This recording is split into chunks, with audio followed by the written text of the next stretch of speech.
Kaixo, ni Aitor naiz eta gaur Al-Andalus azalduko dizuet. Hemen ikusten dezakezue aurkibide luzea. Eta, hasi baino lehen apurtxo bat komentatu nahi dizuet. Al-Andalus gaur egun ez dela existitzen. Baina, bere garaian existitu zela eta, sortu zela hor mundu islamiko bat Iberia penintsularen barruan. Eta, bertan arabiarra hitz egiten zen, eta arte eta kulturari dagokionez, musulmanek garatu zuten haien zibilizazioa. Orduan, gaur eguneko ikuspuntutik iruditzen zaigu oso surrealista. Gu bizi garen lurretan bere garaian musulmanak egon zirela, gure arbasetako asko musulmanak izan zirela, eta hori da gertatu zen. Eta horretaz aparte, nahiko nuke komentatu baita ere, badagoela birkonkistaren kontzeptua, eta gaur egun ja guztiz deusestatua dagoela ideia hori. Ez da egia, musulmanek bizigoda konkistatu ondoren, gero bizigodek birkonkistatu zituztela, beranduago. Zo kontuan hartu behar duzue, garai hartan, hasiera batean egon ziren bizigodoak, berez desagertzen direla nolabait erreinu bezala. Orduan, gero, beranduago, hainbat mende beranduago, kristauek konkistatzen dituztena musulmanak, benetan ez da birkonkista bat, da besterik gabe konkista bat. Hau da, ez dago kontinuidade linealik hasieran zeuden bizigodo eta bukaeran zeuden kristau erresumen artean. Eta, gainera, kontuan hartu duzue garai horretan, kristauak ez zeudela beti musulmanen kontra borrokan eta alderantzez. Batzutan akordiak zituzten, batzutan kristauak borrokatzen ziren kristauen kontra, beste batzutan musulmanen kontra, batzuetan kristauak borrokatzen ziren musulmanen kontra, beste kristau batzuen laguntzarekin, edo beste musulman batzuen laguntzarekin. Eta alderantzez, posibilea musulman batzuk kristau batzuen kontra joatea, erreinu baten kontra, eta musulman horiek beste kristau batzuk aliatu bezala izatea. Eta horrelako, 11 variable daude, ez. Orduan benetan, ezin da esan daudela nolabait bi bando. Daude, elementu pila bat, euren artean, era dinamiko batean interakzionatzen duten. Orduan, hasiko gara eta bakarriko garatu nahi dizuet, Iberia penintsula daukagula, ez dago ez Espainia, ez Portugal, ez horrelako inongo ezer.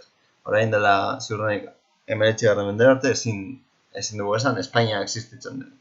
Hau da Iberia penintsula. Eta hemen inork, momentu honetan ez du hitz egiten, Espainiara inork ez du ezagutzen gaur egun dauden banderak, gaur egun dauden nazio elementuak, hori guztia ez da existitzen. Zeuden iberoak, zeltak, baskoiak, grekoak eta bar. Zer gertatzen da? Erromatarrak sartzen direla eta guztia konkistatzen dutela. Printzipioz, euskaldunak bai mantendu ziren, naiz eta asko erromanizatua, mantendu zuten hizkuntza, baina bestea joan ziren desagertzen. Eta, beranduago, mendebaldeko erromatar imperioa erori baino lehen ja sartzen dira Alano, Suebo, Bisigodo eta beste herri germaniarrak, gero erortzen da erromatar imperioa eta geratzen dira Bisigodo.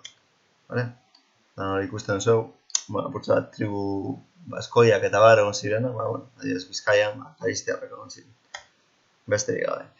Zer gertatzen da? 7. mendean sortzen dira Islama, Mahomak sortzen du, Islamaren profetak Arabian. Eta orduan, musulmanak mundua konkistatzeko asmoz eta haien fedea edatzeko asmoz, Europara arte heltzen dira. 712an frenatzen dituzte frankoak, baina, Iberia penintsula euren esku erortzen.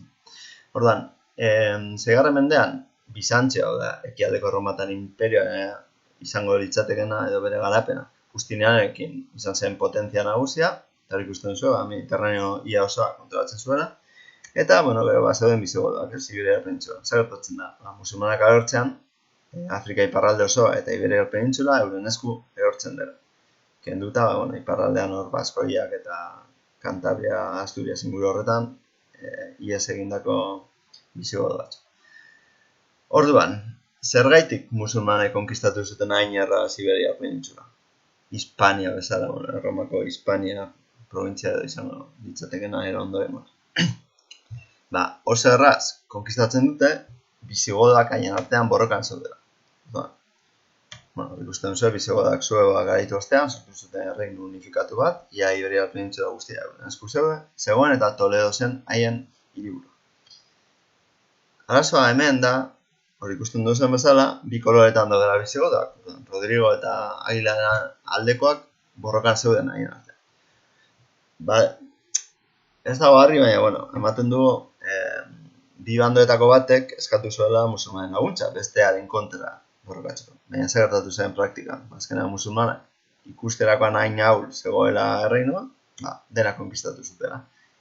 Eta oso ahul zegoen, eta oso argi ikusten da hori, konkista benetan azkarra izan zela. Fikatzen bat zedete, 711 hasten da, 711 Guadaleteko guduan bisigoda garaitzen dituzte, eta 714an badaude iparraldean, 3 urtetan ia dena konkistatzen dute, jarraituko dute aurrera, eta Carlos Martel Francoak frenatuko dituko adioz. Baina, oso konkista harina izango da. Zergaiti da konkista harina? Besteak beste, jendeak ez duelako erresistentzia eskaintzen. Asko akordiotara heltzen dira, eta zen dute, lehen bisigodoen agindupean geuden, orain etorri dira beste hauek, printzipioz ez digute minik egingo, eta, jarraituko dugu aurrera, eurekin eta listo. Printzipioz, bataiak ez ziren izan egin beste. Gehienetan akordioan bidez, jendea musulmanen menpe jartzen zen. Hor ikusten ditugu, musulman batzuk.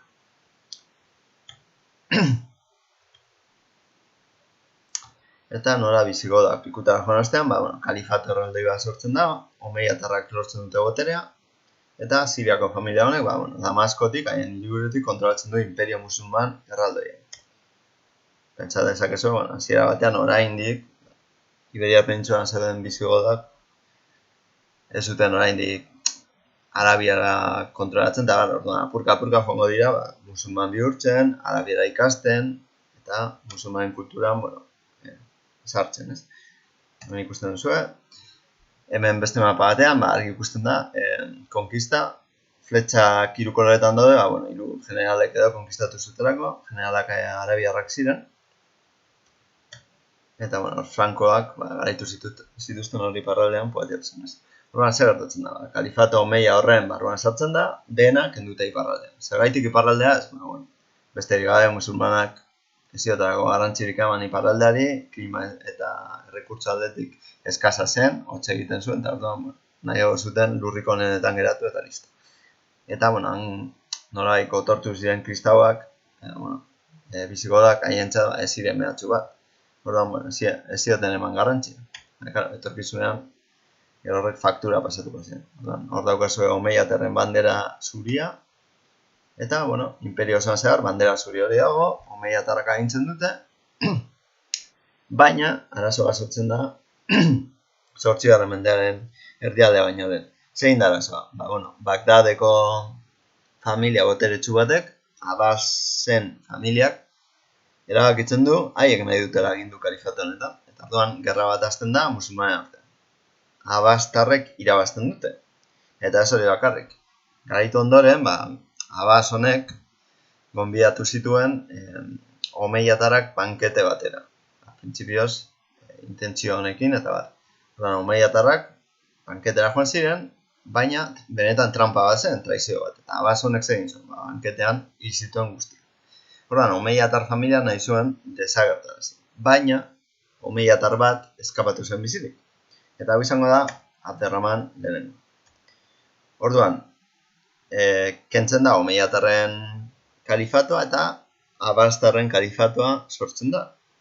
Kasu honetan, Bagdad hiriburu daukalarik. Baina, Abderraman lehenengoa, omeia familiako azkena edo izango litzatekena, eskapatzen da Iberiar penintsulara, Al-Andaluzera. Eta bertan, sortzen du emir herri bat, omeiatarren emiro.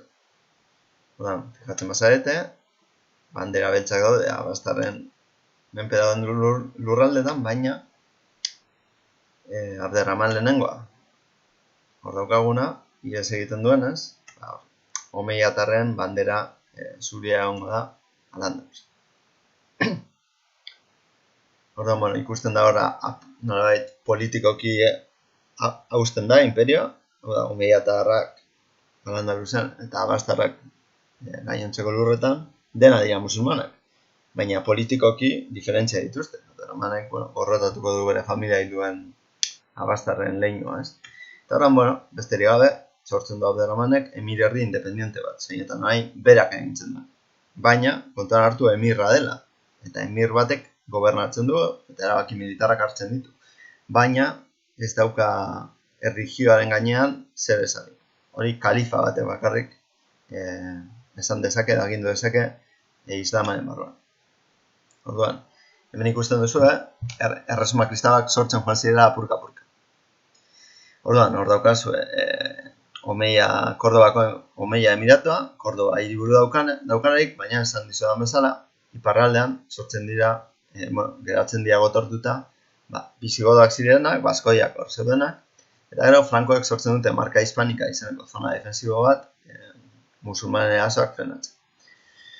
Orduan, zeintzu dira nukle nagusia, alde batetik Asturias, izango dena Leon eta Gaztela, gero nukleo baskoia, orokorrean gehien bat Iruñaren inguruan, Nafarroako erreinuan den barruan egongo dena, eta Pirinioen barruan Aragoi sortuko duten konderriak eta Bartzelonako konderriak edo, bueno, gero katalanak edo kontrolatuko duten gune. Mapa handia honetan ikusi dezakezu hor, Nafarroa eta gero zenbakietan badaude Aragoiko konderri txikiak, eta Barcelona eta inguruko.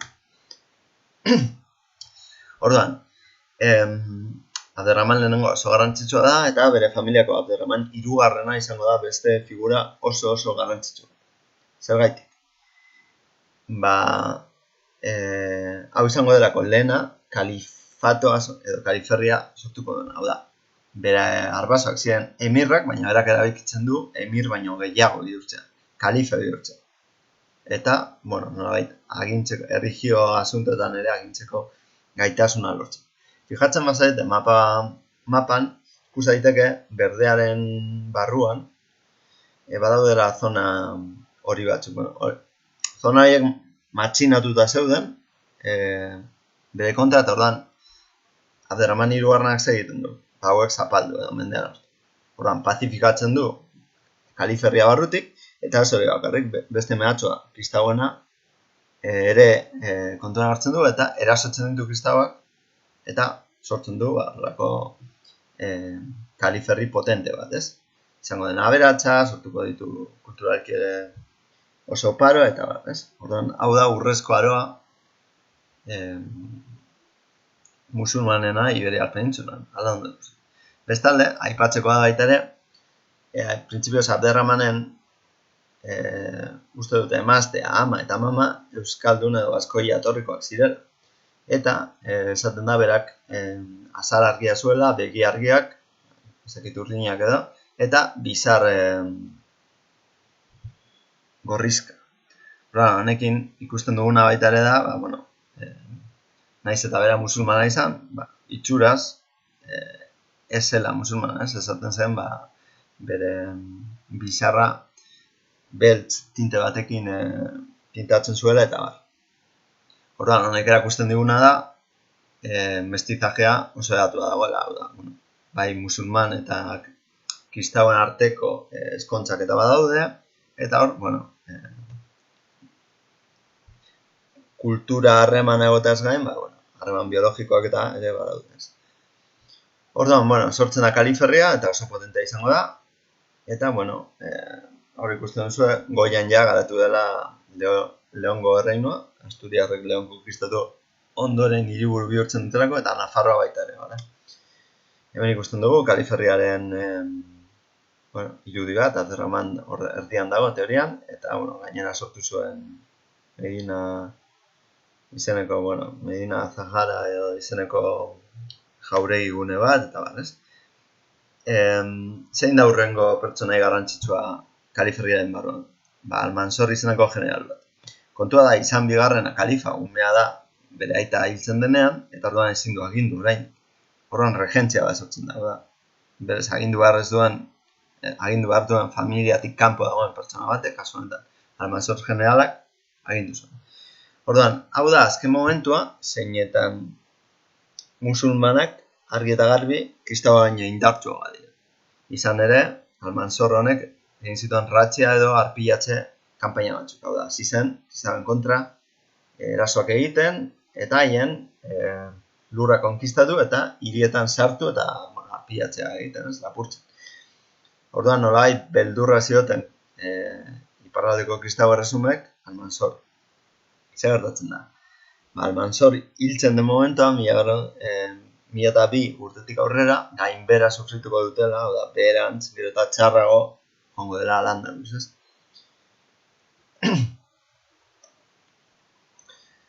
Orduan, Almanzor hil ondoren, badago Islam hirugarrena kalifa, baina hainbeste arazo dituzten musulmanen artean, haien artean hainbeste liskar eta borroka dago, azkenan Islam hirugarrena kalifa boteretik entzen dutela. Eta desintegratzen da kaliferri, hau da, banatzen da 33 erreinu txikitan. Eta hau da, Taifen erresumen lehenengo fase. Orduan, egon da bere momentuan Emirerria, gero egon da kaliferria, eta orain banatzen da kaliferria erreinu txikietan. Hau, kulturalki, positiboa izan zen, ze erreinu txiki hauetako agintariak haien artean lehiatzen ziren, ea nork zeukan, jauregi handiena, eta bar, eta orduan, hor sortu zen kulturalki eta artistikoki garai interesgarri bat. Baina, esen izan orokorrean ona, musulmanentzat, kristauak aprobetxatu zutelako, banatu zirela, hauen kontra erasotzeko. Eta gainera, taifa handiak agindu ziren, taifa txikia konkistatzen, orduan musulmanek haien artean borrokan zeuden, eta kristauak aprobetxatu zuten hau, edo lurrak entzeko musulmanei, edo haiei eskatzeko dirua ez erasotzearen truke. Hago dira pariak. Taifek ordaintzen zituzten paria batzuk, diru kantidade batzuk,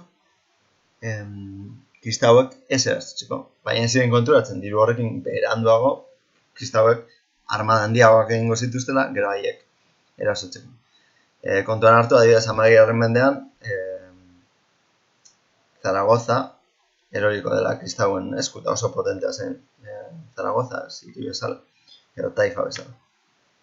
Orduan, orokorrean ez da izango dira ona, izan ere apurka, kristaua joango dira konkistatzen Taifa. Eta gainera, kristauen artean ere nobedadea badaude, ze adibidez, Gaztela izeneko konderri bat, zeinetan konde batek agintzen zuen, eta zeinetan lotuko den Bizkaia adibidez, provintzia independiente bezala, sortzen da, eta gero sortuko da Leon eta Gaztelaren arteko batasuna, eta hori izango da erreinu potentenaz. Sortzen da Aragon, baita ere, batzen direlako hainbat konderri, eta gero hauek batuko dira katalanekin. Eta Nafarroako erresuma, lehen Iruña zena, orain Nafarroa. Beste urte garrantzitsu bat izango da 1086ko Toledoren konkista. Toledo zen bere garaian bizikoen kapitala, oraindik ere oso garrantzitsu zen, musulmanen hiri garrantzitsu bat, eta 1086an kristauek konkistatzen dute Toledo. Orduan, Taifen sistema honek arazo asko sortu ditu, eta orain musulmanak konturatzen dira, kristauak daudela, haiek konkistatzen. Fikatzen bazarete hor dago Toledoren konkista. Orduan, Toledo kristauentzat bihurtzen den momentuan, Taifak beldurtzen dira, eta betzatzen dute, kontuz, kristaua badatoz, eta gian denak eroriko gara bere haien mende. Orduan, zein da topatzen duten soluzioa? Afrika iparraldean sortu da Almorabide izeneko imperio bat, eta eskatzen diete laguntza. Orduan, Almorabidek lagunduko dituzte Taifak, baina kristauen kontra joan baino lehen, konkistatuko dute Al-Andalus. Orduan, nolait orain Almorabiden mende geratuko dira Taifak. Orduan, hasieran ideia ona da, kristauak frenatzen dituzte, eta zerga gutxitzen dituzte, kontra hartu, musulman bihurtzen bazinen, berez limosna edo sakata bakarrik ordaindu bazen duen orokorrean, kristauak eta juduak gehiago ordaintzen zuten. Orduan, printzipioz ondo. Baina, bai egia dela, islama oso zorrozki betearazten zutela hasiera batean, eta adibidez Al-Andalusen ohikoa zen ardoa edatea. Eta Almorabidei hau, desegokia iruditzen zitzaien eta hor sortzen dira gatazka bat. Orduan, heltzen da momentu bat, zeinetan Al-Andalusen bizi ziren musulmanak jartzen dira almorabidean kontra, nolabait matxinatzen dira haien kontra, ze. Gerra ordaintzeko eta bat zergak igotzen dituzte, eta gainera oso zorrozki bete arazten dute islama. Eta, hor ikusten duzu laguntza eskatu zietela almorabidei, eta, agertu ziren almorabideak eta sortu zuten imperio handi bat. Baina, gero gero eta zerreago zeuden almorabideekin, eta azkenean, almorabideak eurek Afrikan bertan beste musulman batzuen erasoa sufritzen dute, almohadeena, eta azkenean almorabideen imperioa berriro desagertzen da. Orduan, berriro sortzen dira taifak. Hau da, bigarren garaia, baina oso gutxi irauten dute. Eta hor jarri zu, Alfonso Zigarrena, Gaztela eta Leongo erregezena, taifa batzu babesten zituen. Orduan, batzutan, taifak ere egiten zituzten akordioak kristauekin, ez? Eta, hor ikusten dituzu bigarren taifak, beko mapan, baina ja, kristauak gero eta lurralde gehiago dituzte, bai?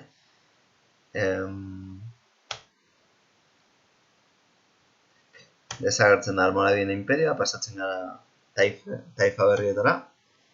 Baina, berriro ikusten duten ez taifek asuntoa txartu dagoela, eta almohadea izeneko beste imperio bat sortzen direnez Afrikan, eta gaitu dituzte almorabideak, almohadeak Al-Andalus ere konkistatzen dute, Sevilla izango da haien hiriburu berria, eta hasieran oso ondo indartsu sartuko dira, eta Alarko zen Gaztela garaitzen dute. Eta ia heltzen dira Toledora. Orduan, kristauak beldurtuta daude, zorain ikusten dute, benetan almohadeak potentea direla, eta haiek konkistatzeko asmotan daudela, ez hori bakarrik. Almohadeen liderrak asmoa dauka Erromara arte joateko, eta Erroma konkistatzeko, eta santuaren hiria, ez? Eta orduan, kristau erresumek eskatzen diote laguntza aita santuari, eta aita santuak gurutxada bat deitzen du.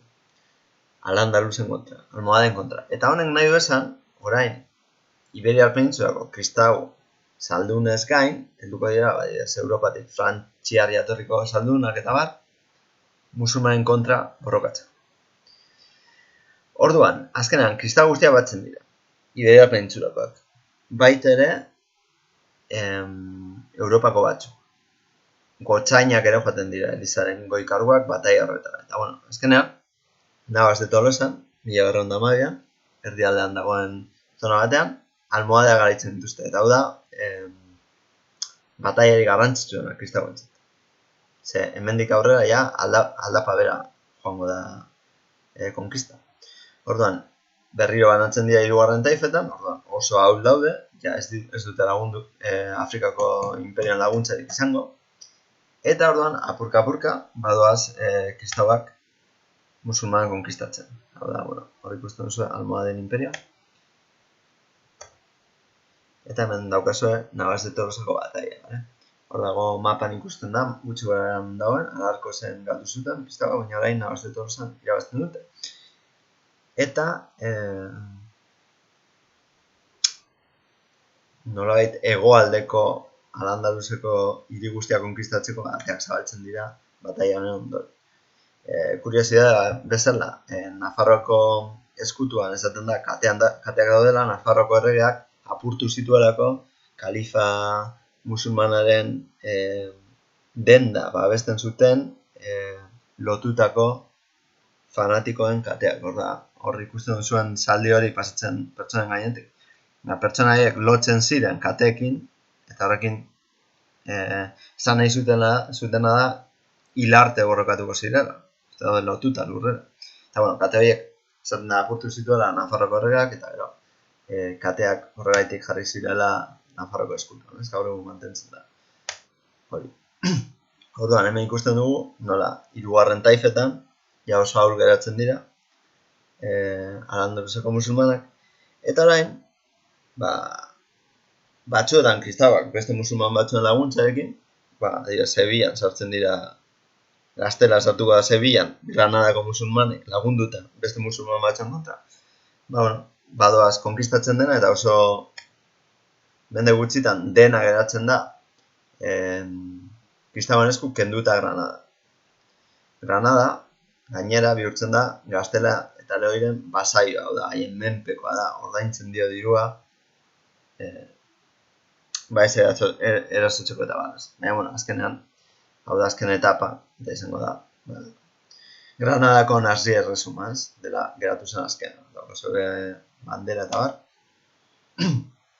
Eta, bueno, azken mendeetan Granada bakarrik geratu zen, zergak ordaintzen zituen, oso aberatsa zen, oso paroa, baina, bueno, azkenan 1982an, Erregina Katolikoak erabakitzen dute, Iberiar penintsula guztia sartu behar dela haien esku, edo, bueno, bentsak kristauen esku, ze badago Portugal eta Nafarroa haien esku ez dagoena, Fernando zen Aragoikoa, Isabel zen Gaztelako, eta orduan haien artean sortzen dute Gaztela eta Leon eta Aragoi batzen dituen batura bat, baina benetan erreinoak independientea dira. Eta hori ikusten duzu, behan eskerran, Boabdil izeneko, bueno, azken Granadako azken agintaria, eta berak, bueno, entregatzen dizkie Isabel eta Fernandori, Granadako giltzak, ez? Eta joan behar da Afrikara pena handiz. Eta, gainera, espantzio prozesu honetan, joan diren esperantz kristauak, bai portuguesak eta bai gaztelakoak, inertzia hori mantentzen dute, eta badoaz konkistatzera Amerika. Eta dago egiten dugu zabera Italiarekin. Orduan, momentu honetan, Iberiar penintsulako erresumak badaukate tendentzia hori ateratzera eta jarraitzera konkistatzen, ez? Gazterak konkistatuko ditu Kanariai uharteak eta gero helduko da Amerikara.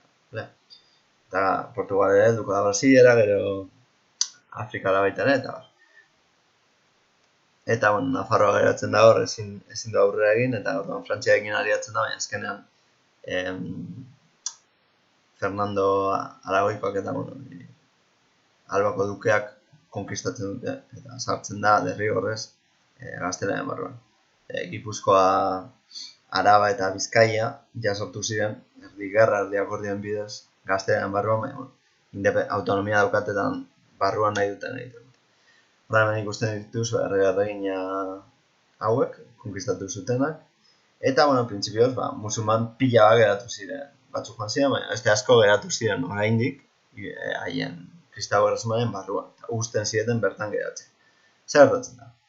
Juduak bota zituzten, esan zieten, edo bihurtu kristau, edo bestela kanpora, bueno, hemen ikusten duzu konkista prozesua, apurka berantz, eta oso argi ikusten da hiriekin, ez? Toledo izan zen jomuga garrantzitsua, 1085, gero ja orduan jausten dira Zaragoza, Cuenca eta hauek, eta gero ja Navas de Tolosatik aurrera, 1112tik aurrera begira zenbat zifra dituzuen hor, erortzen direnak, kristauen kenduta, Granada, ez? Berazten. Eta, bueno, hau da, musulmanen kanporatzea. Judua ja kanporatzen dira, 1982an ematen zaia aukera bihurtzeko kristau, edo bestera kanpora. Eta honek, bueno, alde batetik dauka erlijio irakurketa, hau da, erregina katolikoek nahi zuten denak izatea kristauak, baina baita ere, erabat zen dirua lortzeko, ze, klaro, kanporatzen zituzten sefardiak, hau da, juduak, eta geratzen ziren haien etxe guztiekin.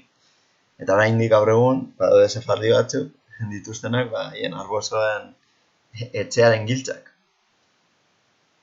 Orain ben bezala, baina, bueno, orain dela gutxi egin zen lege bat, eta eskubidea daukat itzultzeko. Eskatzeko nazionalitatea da. Eta gero, musulman asko geratzen dira, morizko bezala ezagutzen dira. Zer gertatzen da? Beranduago, Filipe Hirugarrena izeneko errege batek erabakitzen duela kanporatzen. Eta kanporatzen ditu 300.000 inguru. Baina, kasualidades, musulman hauek oso artizau eta nekazarionak ziren. Orduan, oso idea txarra izan zen, bai juduak eta bai musulmanak kanporatzea oso langile zirelako eta aberastasun asko sortzen zutelako, ez. Bai populazio eta ekonomia aldetik oso idea txarra izan zen. Ikusten duzue Felipe Hirugarrena delakoa, eta, bueno, nola morizko bezala ezagutzen zirena, kanporatu zituzten. Itxasontzietan, eta... Bale, Al-Andaluseko bizimodulari dagokionez, bueno, beste gabe aipatzea gizarte oso anitza zela, musulmanak ziren privilegiatuak, haien artean arabiarrak egin bat, gero bere berrak, horiek ziren originariak ziren musulmanak, konkistan, baina gero sortzen dira muradiak, hau da, apurka, kristau eta judu asko bihurtzen dira musulman, ze asko sobea zen bihurtzen musulman, ezen hona ordaintzen zergarik, eta, bueno, azkenean errazagoa zen bizitza. Baina gero batzuk, mantendu ziren kristau bezala, mosadariarrak, eta beste batzuk judu bezala, hau, eskubidea zeukaten bizitzeko eta haien, bueno, hauzetan bizi ziren, eta besterik gabe haien artean eskonduz eta baina zerga gehiago ordaintzen zituzten. Eta gero, esklaboak zeuden eskubiderik ez zeukatenak, eta emakumeak ere, kasu guztietan, egoera kaskarragoan zeuden, gizona baino. Hemen ikusten dituzu Andaluzeko hiriak, benetan handiak eta beratxak zirenak, kristauna baino askoz garrantzitsuagoak. Pentsatu Konstantinopla ostean, Kordoba izan zela Europako bigarren hiri handiena. Eta, bueno, zentzu horretan, musulmanak aurreratuago zeuden kristau baino. Beste estolderia bainuak eta bar zeukaterako, ez. Ordan, bueno, ikusi genuen izamen gaia, Medina Soko, Alkazarra, mezkitak, bainuak, estolderia lorategiak eta bar zituzten, ez. Al-Andaluzeko ekonomia, garaionetako ekonomia guztiak bezala nekazaritzan oinarritzen zen. Asiatik ekartzen dituzte produktu berriak, labore berriak, abeltzen txarea, baina, klaro, txerri gabe. Eta gero, artizau eta merkatari onak ziren, musulmanak. Gainera, urrezko dinarra eta zigarrezko diramarekin posible zen saltza eta erostea produktuak Al-Andaluzetik India arte. Horren sortzen dira ruta oso potente batzuk. Eta, bueno, esan, artizau produktu onak zituzten. Horretaz aparte, kultura ere oso aberatze zen, garai honetan, hasieran tolerantzia dago, badaude kristauak, juduak eta musulmanak haien artean interakzioak egiten, liburutegi handiak sortzen dira. Eta jakintxo handiak, adibidez Abizena, Benpaze, Averroes edo Maimonides, ez? Poesiak batez ere garapen handia dugu gainera, asmakizunak ere egiten dituzte, eta Al-Andaluzeko artea, musulman tradizioari jarraituta, berez, material pobreak erabiltzen dira, baina gero, hainondo apaintzen dituzte, hainondo estaltzen dituzte, dela marabia bat, ez? Irudi geometrikoak eta bar, ekizu ala eta Mahoma eta ezin direla irudikatu, eta, jainkoaren perfekzioa adierazteko erabata, geometriaz, matematikoak edo perfektua direlako figurak. Arku mota pila bat dituzte, eta erabiltzen dituzte, ganga kupulak, ganga batzuk laba direnak egurrezkoak, eta gero urarekin jolazten dute, behiratekin eta loratekin. Arte ze, hau da, objektu txikietan ere, eskultura txikia, zeramika eta bar, oso jaioak ziren, musulman. Eta ikusten dituzu, haien eraikuntza nagusiak, ez. Batez ere, Kordobako mezkita eta Alhambra dira ezagunena, baina beste asko ere badaude eta benetan zoragarria dira.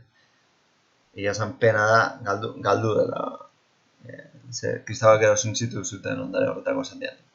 Bestalde, hizkuntzen garapena ikusten duzu mapa horretan, azkenean gaztelera izan zen garaipena lortu zuena edo gehien edatu zena. Eta gaur egun adibidez Leondar edo Aragoitarra ia desagertzen da, eta eskinean daudenak euskara, katalan edo galegoa, bai mantendu direla hau eta bez. Gaztelera da indarra handien hartu zuena eta gehiago gero Amerikan edatzean, ez azkenean 500.000 pertsonak edo hitz egiten dute, ziurrenik gehiago gaztelera. Gero, arabiar jatorriko hitzak hor ikusten dituzue, pila bat dira, eta adibidez, ojala nahiko du alak edo ez, ziurrenik zuek ere erabiltzen duzu eta esan ekiten beste jainko baten mentzioa dagoela hitz horretan, ez? Arekin hasten dira gehienak, ikusten duzu hori. Eta, beste hor bideo bat daukazu eta agertzen den pertsona horrek badaki arabieraz eta komentatzen du gazteleraz eta arabieraz hitzak oso antzeko dira. Hau dira, beste bideo batzuk eta hemen daukazu bibliografia laburtu, bale? Hau da maiera eta, besterik gabe espero dut apurtxo bat Al-Andaluzen gaia hobeto ulertzeko lagungarria izan. Besterik gabe, ondo izan, zaindu.